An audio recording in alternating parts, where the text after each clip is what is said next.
It is now September 1, 2021 in the United States. This is what took place in New Zealand in Auckland.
Massive flooding.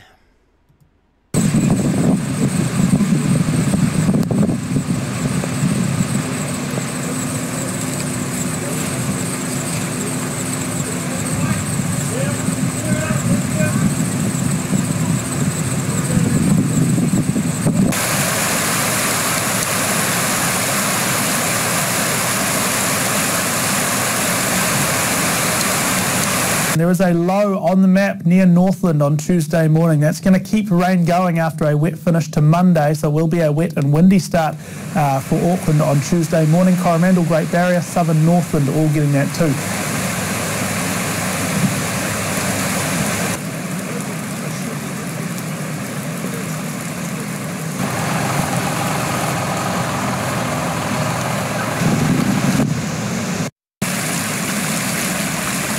Wear a face covering, try and maintain distance from other people if that's possible. Yes, your COVID restrictions. Well, your Prime Minister actually said that it's okay if your bubbles cross due to having to evacuate because they care about your safety. So if your family has to shelter with another family, that's okay. She gives you permission. Yep, so I got a phone call at about 7 o'clock, it's a text message actually, about 7 o'clock this morning from my daughter asking me if my horses were okay. And I thought, yeah, they should be. But anyway, I got out of bed and I had a look through my window and obviously saw this. And realised I had 3 horses that had access to one of the bottom paddocks. So I jumped out to have a quick look and they were like literally in an island, like just down in the bottom corner down there, just stuck. So obviously we got changed, ran down one side of the property to sort of wade over to them, but it got to about here and it was going to get deeper. So we came back round this way and had to walk all the way around and then catch them and bring them back through. We've had a bit of flooding here before, but I've not seen it like this before. And one of the ladies that came to help me with the horses, she did say that this is the worst that she's seen it, and she's lived in the area for about 20 years. So, how often do we hear this? Worst I've ever seen, worst I've ever lived through, worst I've ever experienced. Why? It's not climate change. Please, I've said this so many times.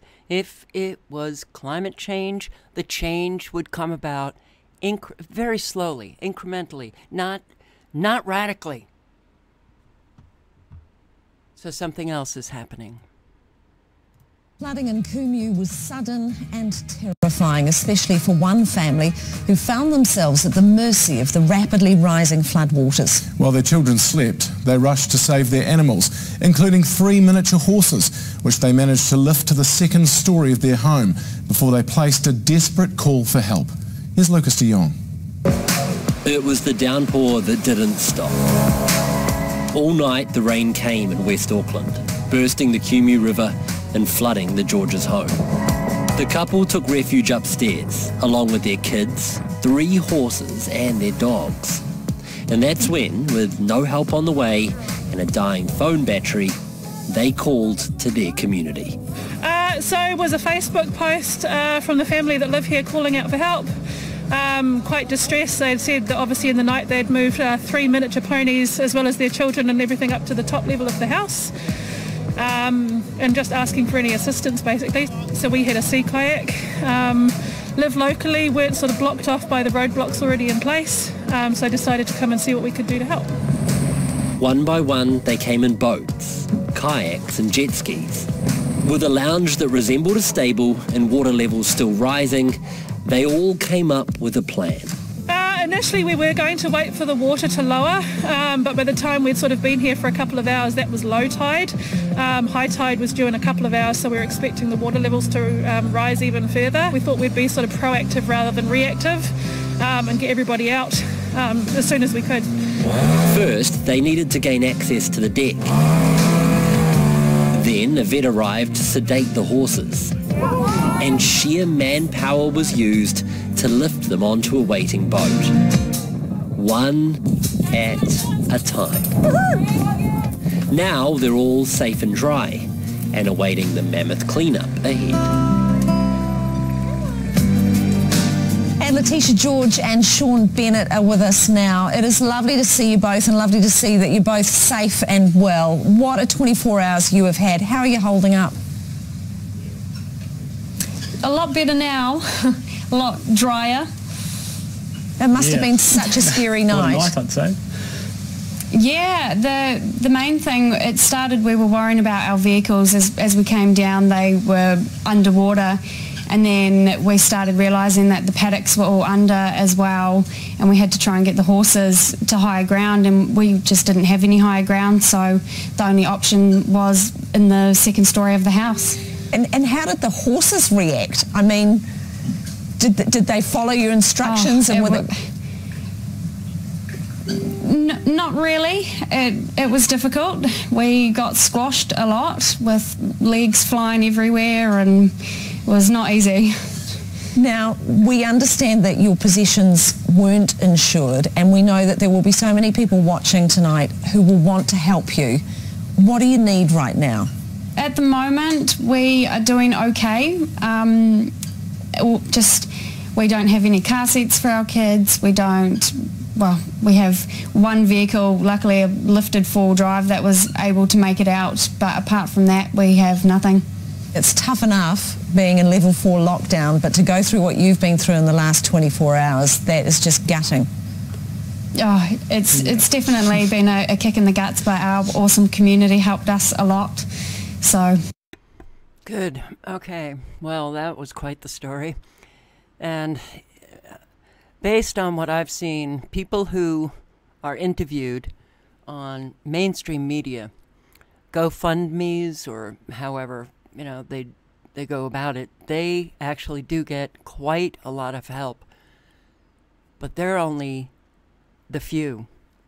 So many are left with nothing, and many with no help.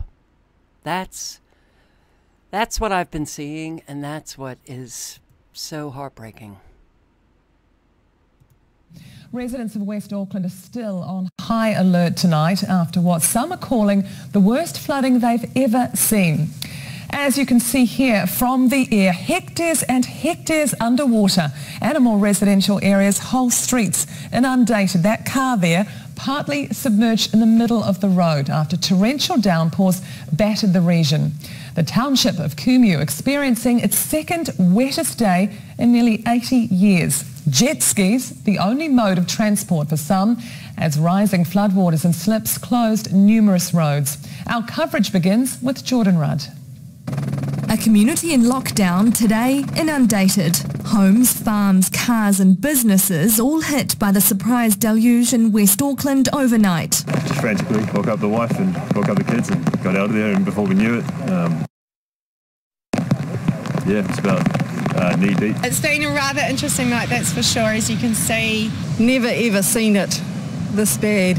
Residents coming together when they're meant to be apart, some pulling out the boats and jet skis to help. There's a group of us boys that are willing to help out the community this morning. Got a little boat, so give us a yell, we're happy to help out.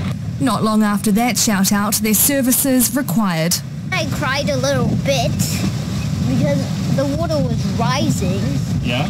It was freezing cold, and then when we were calling rescue, that it was not available, but good thing there was people coming. This is Josie Halloran's car. It was raining very heavily and I didn't see the flood. Drove into it and of course my car just washed to the side and then it started to come in, the water, up to the seats. Struggling to make sense of what happened. I was just in a bit of shock there. I thought, oh my God, what do I do here, you know? Trying to get out of the car and the car wouldn't start and all my lunch is floating in that car. Animals too trying to escape the water. This pony pulled from a field by its owners and taken to the second story of their home. Later today, off for a checkup. It's another blow for businesses forced to shut in Alert Level 4. We've got a river running through our workshop. This is real bad. Like I've been here 28 years in the workshop and it's the worst we've had. The vaccine rollout also hampered. 2 centres temporarily closed until... This is life now. Trying to save cows.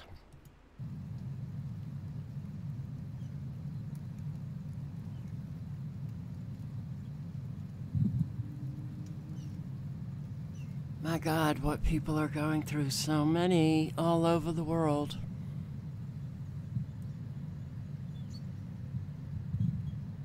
You know, I'm feeling bad that I've been focusing on Western countries, Africa, Asia. Oh my God, the flooding persists in China. It's bad. It's really, it's so, wow. It's just wow. I hope they made it out. I hope.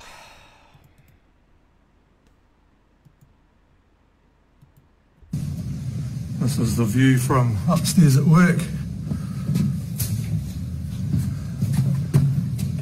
think it's still got a ways to come before it makes it as far as us, but it's not far away. I'm not sure what's stopping it get between there and the retaining wall. But, oof.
Shamrock Drive's like a river. Oh, my gumboots are wet now. Fuck.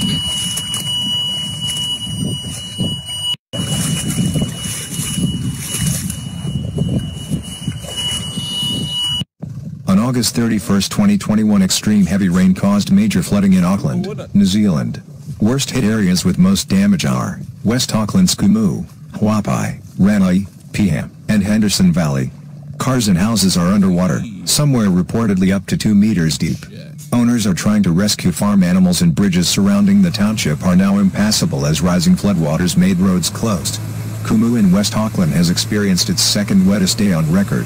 208.2 millimeters fell from 9 a.m. Monday to 9 a.m. Tuesday. 201 millimeters of that fell in 14 hours from Monday night to Tuesday morning. 149% of the August monthly normal rainfall fell in a single day. Records date back to 1943.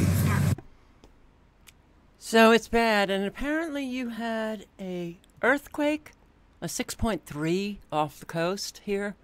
of Australia as well as New Zealand, 6.3. I tried to find some videos on it, but I don't want to show the ones the only two I found. I don't know if they're clickbait showing video of damage that there's a lot of channels that are putting out not right information. So 6.3. Wow. Well, in order to create that kind of flooding, they use a lot of electromagnetic frequencies. They use extremely low frequencies, and extremely low frequencies cause earthquakes. I have plenty of videos on all of my channels, Never Lose Truth 1, with evidence of how man can create weather, this kind of flooding, the fires, and the reasons why they can increase atmospheric temperature. JFK, LBJ, they were all talking about weather modification.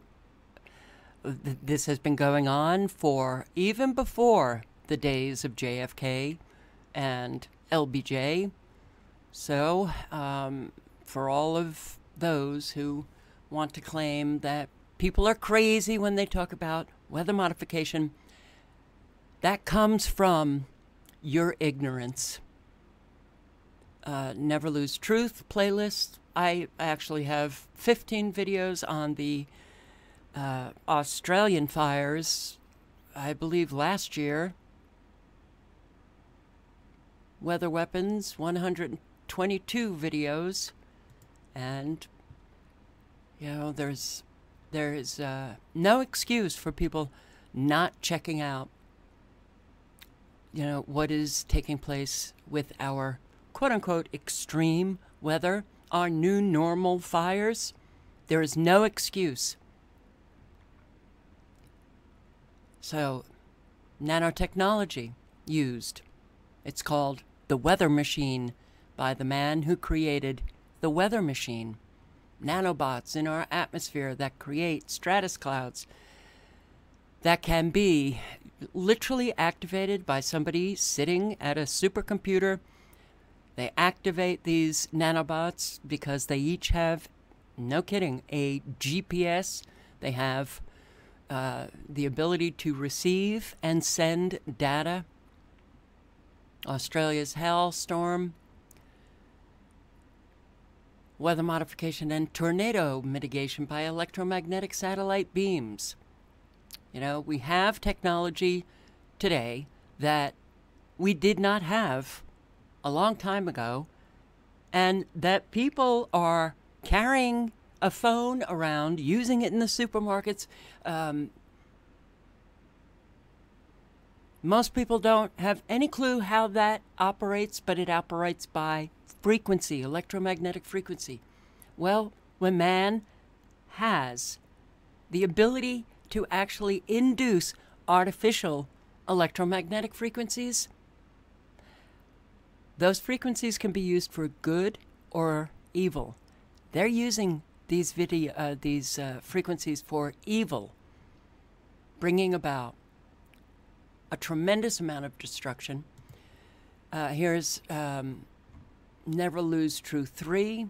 Did I not? I thought I created playlists, but, well, there's a lot of videos on Never Lose Truth 3 regarding and showing the evidence, showing the signatures in the clouds on satellite, showing the signatures on radar, how man is using these frequencies.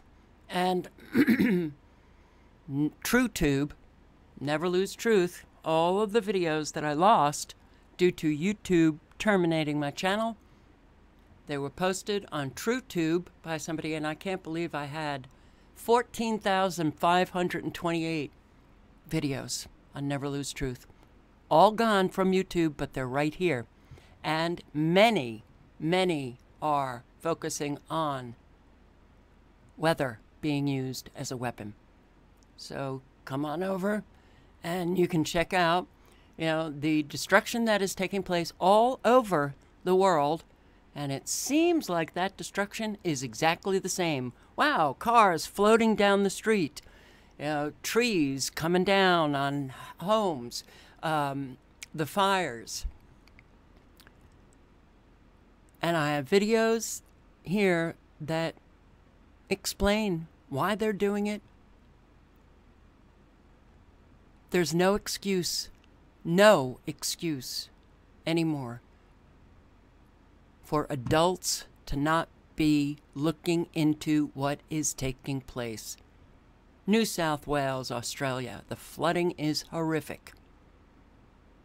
So, there is a war going on, unfortunately. The few who are implementing this war against all human beings, all life. There's only a few. There's many more of us. But those among us still are claiming their right to be willfully ignorant. And it's not okay.